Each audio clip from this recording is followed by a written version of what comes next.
गया है कि मुझ पर शक करना, संदेह करना। मैं इसी में खुश रहता हूँ कि मेरे बारे में बात तो कर रहे हैं। परेशान तो वो है जिनके बारे में कोई बात नहीं करता। कोई मुझे बोलता था कि एंग्जाइटी है, डिप्रेशन है, तो मैं वैसे ही जवाब देता था जैसा हमारे घरों के बड़े बूढ़े दिया करते हैं कि अरे पागलपन है, कुछ नहीं होता, ये सब ये बेकार की बातें होती हैं, ये किताब की बातें होती हैं, कुछ नहीं होता ये सब। सच में ऐसा लगता था। फिर क्या होता है कि ज़िंदगी में जब पहली बार आपको झेलते हैं तो समझ में आता है कि चीज़ें उतनी आसान है नहीं जितनी आप समझ रहे थे। ये बात शायद 2015 के आसपास की है। मैं अक्सर बोलता हूँ कि दृष्टि में मेरी स्थिति राष्ट्रपति वाली है, प्रधानमंत्री और मंत्री बाकी लोग हैं, तो मैं तो केवल रबर स्टाम्प की तरह से स्टैम्प लगा के साइन कर देता हूँ। ऑफिस में जो मैनेजमेंट के सीनियर लोग हैं, किसी को पकड़ लेता हूँ, बुला लेता हूँ, उससे गप मारने लगता हूँ। गप मारते मारते समझता हूँ कि क्या चल रहा है, सब कोई दिक्कत तो नहीं आ रही है, और 1 घंटे की गप से ह्यूमन रिलेशंस वाली बॉन्डिंग हो जाती है। उसको ये भरोसा होता है कि मुझ पर बहुत ध्यान दिया जा रहा है, जबकि मैं तो अपनी बोरियत दूर करने के लिए उसको बुला के बात कर रहा था। जोश टॉक्स का भरोसा है, विश्वास है कि हर आदमी कुछ बड़ा करने की क्षमता रखता है। बस ज़रूरत है कि उसके पोटेंशियल को अनलॉक किया जाए कि किस तरीके से वो अपने हालातों में परिवर्तन कर सकता है, ओवरनाइट अपनी फैमिली की पूरी आर्थिक कंडीशन को भी चेंज कर सकता है। और इसके लिए हम क्या करते हैं कि अलग-अलग लैंग्वेजेज़ में रोज़ाना घर-घर कहानी पहुँचाने की कोशिश करते हैं उनके रिलेटेबल रोल मॉडल्स की। तो आज जो हम कर रहे हैं कि एक ऐसी ही कहानी, एक ऐसे शख्स से रूबरू होंगे, और सिर्फ रूबरू नहीं होंगे, उनके साथ लगभग हम 3 से 4 घंटे टाइम स्पेंड करेंगे। उनकी पर्सनैलिटी ऐसी है कि उनका चार्म ऐसा है कि पूरे देश में लगभग रोज़ाना वो जो बातें करते हैं, सब कुछ काम छोड़ के वो कंटेंट कंज़्यूम किया जाता है। लोग उसको फ़ॉलो करते हैं, अपना आदर्श मानते हैं, उनकी उनकी नॉलेज को, उनके जीवन को। अ, इसके अलावा थोड़ा-सा और मैं उनके बैकग्राउंड के बारे में बात करूँ, तो एक स्टेटमेंट काफ़ी है कि जिस एज में लोग तैयारी करने का सोचते हैं, उस एज में वो पढ़ा रहे थे यूपीएससी के लोगों को। और एक उनकी बहुत पर्सनल जैसे एक वर्ड होता है बहुत पर्सनली चाहत, उनकी पर्सनली चाहत ये है कि पूरे देश के लोग लॉजिकल सोचें। जब भी वो किसी से बात करें तो उनकी बातों में दम हो, वो तर्क करें, कुतर्क नहीं करें।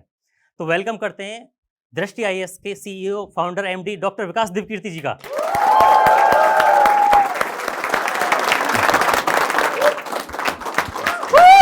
खड़े पे ताली बजनी चाहिए। मेरा पहला क्वेश्चन है कि आपका जो सरनेम है दिव्यकीर्ति, इसके बारे में लोग बहुत अलग-अलग तरह की बातें करते हैं, अपनी-अपनी तरीके से व्याख्या करते हैं। मेरी भी क्या अलग है, मैं वो बताना नहीं चाहता। बताइए दिव्यकीर्ति के पीछे की कहानी आप बताइए। वैसे क्या-क्या व्याख्याएँ करते हैं लोग? मेरे को अपनी पता है कि जैसे मैंने हिस्ट्री पढ़ी है, तो जो सम्राट अशोक था, हाँ, उन्होंने कुछ ऐसा पीस एग्ज़ैक्टली वर्ड नहीं, लेकिन उसमें कीर्ति कोई वर्ड था, अच्छा, है ना? तो उन्होंने लगा लिया था, प्रकाश कीर्ति या कुछ ऐसा वर्ड था। प्रियदर्शी, यस, प्रियदर्शी, मेरे को हाँ, याद आ हाँ, गया, प्रियदर्शी प्रियदर्शी। वर्ड लगा लिया था कि तो इस क्या वजह है कि तो आपने मैं भी दिव्यकीर्ति यूज़ सम्राट किया? अशोक हूँ अपने ज़माने का। ठीक है, तो मैं चाहता इसलिए हूँ अब स्टेज आप सँभालो जी, जी, जी, जी, और जी, आप जी, जी। इससे आगे सब कुछ लेके जाओ। जी, ठीक है, जी, डन, थैंक यू।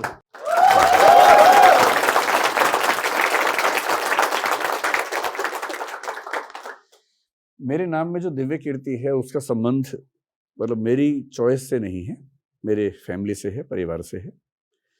मैं जिस परिवार से हूँ वो परिवार आर्य समाज को मानता है, और आर्य समाज की एक विशेषता है कि वो जाति व्यवस्था को खारिज करते हैं। तो हमारी फैमिली में कास्ट सिस्टम काम ही नहीं करता है। हमारे बच्चों को परिवार में ये बताया भी नहीं जाता कि जाति क्या है, हम किस जाति से हैं। तो वो परंपरा कम से कम 3 पीढ़ियों से चली आ रही है।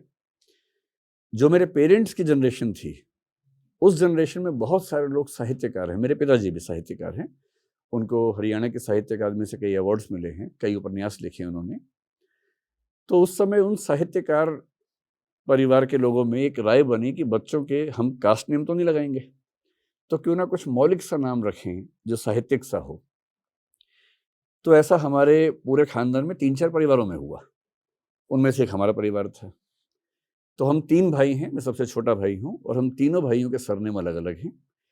बड़े भैया का सरनेम मधुवर्षी है, दूसरे भैया का सरनेम प्रियदर्शी है, मेरा सरनेम दिव्यकीर्ति है, और वो मेरे पिताजी की और माताजी की साहित्यिक रुचियों का परिणाम है।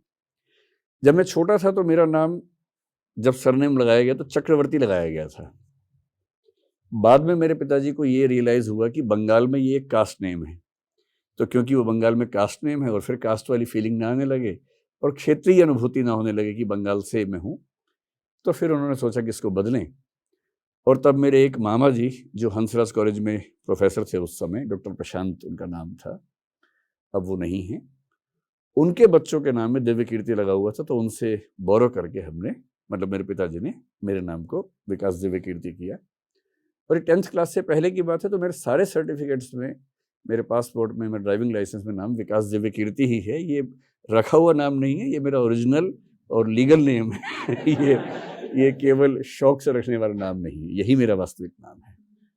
और इसमें मेरी कोई भूमिका नहीं है, ये मेरे पेरेंट्स का दिया हुआ एक उपहार है मुझे। मेरी बड़ी चाहत थी कि आपसे कभी इस तरीके से रूबरू हो पाऊं, अरे और वाह। वो आज मौका मिल गया मेरे को जोश टॉक्स के थ्रू। तो जी। सर मेरा एक सवाल ये है आपसे कि आपको लेकर के ना बहुत सारी भ्रांतियां फैली हुई हैं कि आपने यूपीएससी क्लियर किया था, आईएएस बने, फिर छोड़ दिया, और मतलब वो जितनी बार आप डिटेल में जाते हो ना सर्च करने के लिए, वो नई नई बातें निकल के आती हैं कि अच्छा नहीं उन्होंने कभी क्लियर किया नहीं, कभी कुछ। जैसे एक कोट था, मैंने कहीं पे पढ़ा था, किसी टीचर ने मुझसे कहा था कि ये ना मुखर्जी नगर में सिर्फ वही जाते हैं जो खुद आईएएस नहीं बन पाते।